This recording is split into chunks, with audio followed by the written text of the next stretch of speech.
Baruch Hashem, we have a great food today. Rabbi Semah is here with the beautiful Or Talmidim. Also an opportunity to thank the Rabbi and the whole school for donating to us such special Talmidim, Erwin Dayan, Adam Azar, Moshe Ergaz, David Al-Madiah.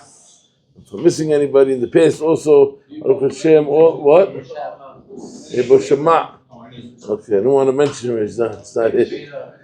Baruch Hashem. A lot of beautiful boys. Baruch Hashem. We see that they have they have the Yesodot of Yirat Shamayim, and Rabbi Semah has been serving the community before my time already. So it's probably 40 years plus and much more. Tremendous zechuyot. So we thank them for coming to visit us. Also, Hazak Baruch to our Hazan. He said that 20 years ago he wanted to come to Yeshiva, so never give up. We got him now. Okay, Baruch Hashem. Rabbi Azulai. Also, Baruchim Abayim. The Rabbi will give us a few Divrei Hizuk, please. Thank you. Hamod.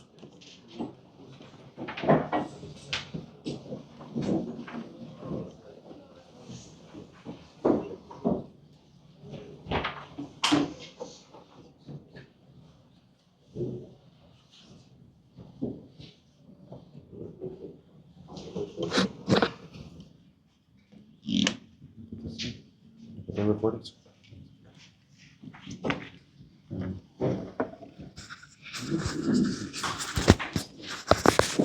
Thank you.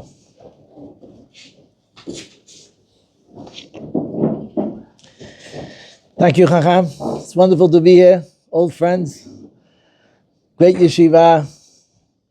Lev Aharon is famous. Baruch Hashem. Your name goes far and wide. Baruch Hashem. You should be proud of your reputation. You should be proud of your pirot. Be proud of how the community views you. Baruch Hashem in a very high manner. They view you as your yeshiva, as a very primary yeshiva in our community. And it's an honor for me to be here today. Of course, whenever we come to Eretz Yisrael, from us from Chutz La'aretz, when you come here, it's always you get a chizuk, you get an inspiration. First time to the Kotel, last night, first time in a few years, tremendous inspiration. And we view the whole Eretz Yisrael in a different light when you come here. You know, when you spend all those years in Chutz La'aretz, and then you come back and you see how the whole land, Baruch Hashem, how the whole land is all full of Jewish people.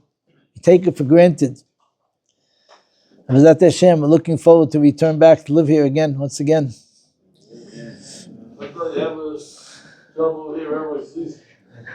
I have a dira in Sanhedrin, Murchevet is there, and I'm looking to return over there. Great neighborhood. When I moved over there, it was the borderline. It was the border.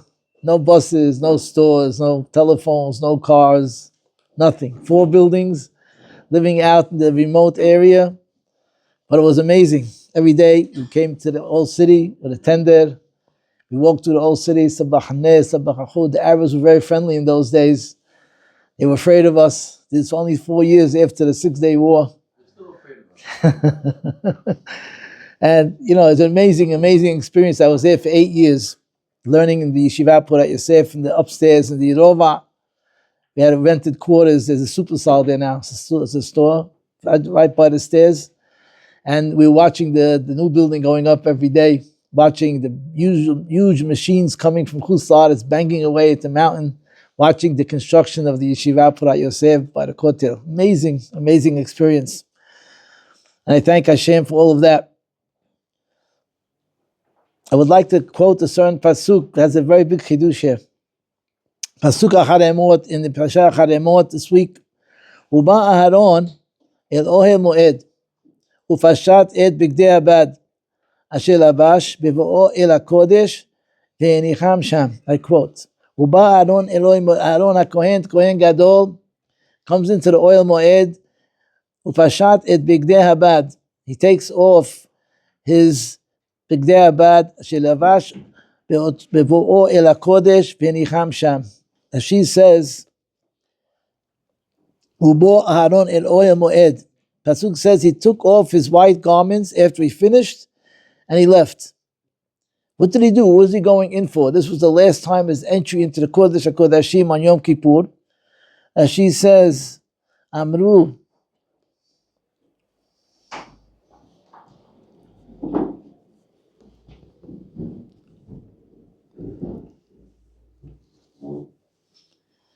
Uba el Aharon HaKohen, להוציא את הכף ואת המחתה שהקטיר בה הקטורת לפני ולפנים. Rashi says, why did Aharon go into the Kodesh HaKodashim for the last time? He went in before with the dam to sprinkle on the Aharon, made the ketoret, and he left. Now he goes in one more time. What does he go in for? He goes in to take out the Machtah and the kaf. These are the two kelim that were used for the ketoret, the fire pan and the cup. These were used for the ketoret, and they remained there when he left. So now he went back to retrieve the Machtah and the kaf. Now, if you think about it for a minute, you don't just go into the Kodesh HaKodashim. You have to go change from the Bigdei Zahav to the Bigdei Lavan. Then you go over the Chas Panav, the Chas Yadayim V'Raglayim, and Tevilah. Then he puts on his Bigdei Habad, the white garments. And then he goes inside. And then when he comes out, he has to change back to his Bigdei Zahav. And again, he makes Tevilah, and he's Mekadesh Hadav V'Raglav. It's a very big process. Question is, one second, what are you going in for this last time? To take the kaf and the machtah? Leave it there, and next year, when he goes in to the Kodesh Kodashim, take it out with him. As he goes in, he's going to go in next year, him or whoever's going to be, retrieve the machtah and take it out. You got to go in again, a whole ceremony just to take out the machtah. So the Yechezkel Avramsky, the great Mashgiach, the great Chacham, he said there's an interesting explanation here. It says it's not correct that the Kodesh HaKodashim should have anything in there that doesn't serve a purpose. The throne room of the king, there's no things, there's no litter, there's no clutter, there's nothing there that's not important. Nothing just sits there in the room of the king. So it's not kabod to leave anything in the room of the king that's not used right now. So he has to go in, take the whole procedure, and remove it. So the Gemara Sotah says, Yakar hi mepeninim yoter mikohen gadol shenichnas lifnai v'lifnim by Yom Kippur.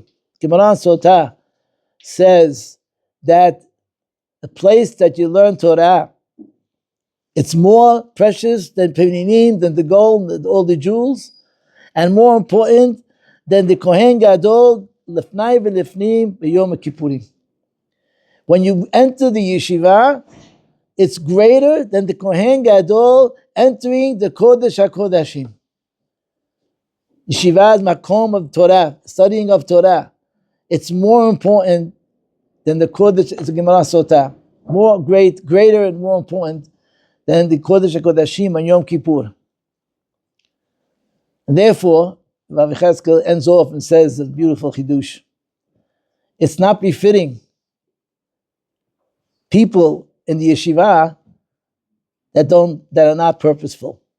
Just like we take out the machtah, it's not right that the room of the king should have things that are not productive. Why leave things there just like that? Heke? You don't leave things in the Beit Midrash and the yeshiva, guys that are not learning. People that are not learning yeshiva batel, they're just sitting around. They serve no purpose. It's not the kavod of the yeshiva. And he says, if he's that type of person, then he has to find a new place. It's not good for the yeshiva to have people that are there, Yoshev Batel. An amazing chidush. He's comparing, the Gemara compares. Yakar hi mikulam, the study of Torah is greater than Kohen Gadol on Yom Kippurim, on Kodesh HaKodashim. So if there you got to take out the Machtah, for sure you can't have people in the Beit Midrash wasting their time. Now it sounds very scary, of course, and we're not telling any Rosh Yeshiva to throw out all the kids that are not learning, but we'll have to know that it's an issue. And people that are in the yeshiva, first of all, have to realize, the first point I wanted to make today, you are here today, you're like Kohen Gadol, Kodesh HaKodashim, and Yom Kippur. You are in this yeshiva, you are here in the highest level of the places of all the world. It's an amazing feeling to know that. Secondly, Chachamim tell us, when someone enters the yeshiva, it's like a son coming into his father's house. A Rosh Yeshiva who takes a Bachur into the yeshiva, he becomes his son. And just like he takes care of his son, he must take care of every Bachur. And if his son is not succeeding, he has to find him a place that he will succeed. There's no such thing as kicking a kid out of the yeshiva. There's no such thing. There's no such thing. What it means is that if it's not mat'im lo, if it's not working out for him, like a father will not kick his son out of the house. His father will make sure to find a situation that's good for him. And that's the tachlit and the achrayut of every yeshiva. To make sure it's twofold, to make sure the kids are steiging, to make sure they're learning, to make sure they're progressing, and not harming others. And if it's so, then that's something that the yeshiva has to make sure that bachur is taken care of properly. He's inspired, and he's going to learn how to steig the right way. So it's a fine line, Abotai, very fine line. Every yeshiva has this problem. Who's going to stay, who's not going to stay. But once he enters the yeshiva, sometimes even our place, let him come in for a trial, accept the student for 6 months, let's see how he does. Says, no. Once he comes in, we can't send him out just like that. There's no such thing. It's not like a school, public school, send him somewhere else. He comes to yeshiva, he's a son of the Rosh Yeshiva, and his father, the Rosh Yeshiva, has achrayut to that kid. And therefore, when he takes him, it's a tremendous thing that he's taking upon himself. And that child will succeed. Why? You see today, Baruch Hashem, in our community in America and Brooklyn, the tremendous success of learning Torah in our community today, it's lo yishayer. Never dreamed of the level of learning and Sheminat Torah Mitzvot that I reached today. When I was a young boy, zero learning. Even Shabbat was almost non-existent. You guys are not going to believe it. Shabbat was almost non-existent. Shemirat Shabbat in the community when I was a kid. Few families, religious. Most of my friends, their fathers, not religious. Even the wholesalers, not religious. Today, Baruch Hashem, Shemirat Shabbat is huge. Kashrut is huge. And learning Torah, which was a fight, Rabotai. There was a fight. My brother Charlie had a fight to go to yeshiva. Rabbi Ezra Za'afrani, fight. Telling you, this was a rebellion that took place in our community in those days. And look what you have today, Baruch Hashem.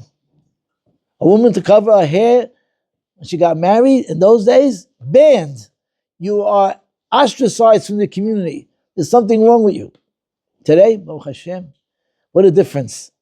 That's what you have to learn from this pasuk, Rabotai. You're coming into the yeshiva, you come into the Kodesh HaKodashim, and the yeshivot have succeeded in doing that mission, and that's why we have such a tremendous growth and flourishing of Torah in our community and throughout the Jewish world. Because the yeshivot are the ones that are taking the kids, the boys, and nurturing them and doing a beautiful job about it.